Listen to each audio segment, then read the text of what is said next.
ভাবছি কিছুর মালিক হব, একটি নদীর মালিক হব, সাপ কবলায় লিখে নেব আমি তোমার মালিক হব। ভাবছি বসে হালকা দুপুর, মেঘ যখন হালকা রোদে, হালকা ছায়ায় টাপুর টুপুর, ভাবছি তারও মালিক হব। এইটুকু থাক, বেশি কিছু নয়। তোমার আদর, তোমার প্রণয়, সব কিছুতেই থাকুক ছোঁয়া। ছোট্ট বাড়ি কলার পাতায়, একটু থাকুক বুকের উপর হালকা শিশির, একটু থাকুক রাত্রি জাগা পাখির চোখে।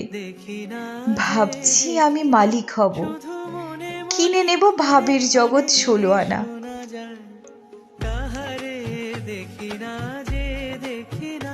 শুধু মনে মনে ক্ষণে ক্ষণে ওই শোনা যায়, বাজে অলক্ষিত তারি চরণে, বাজে অলক্ষিত।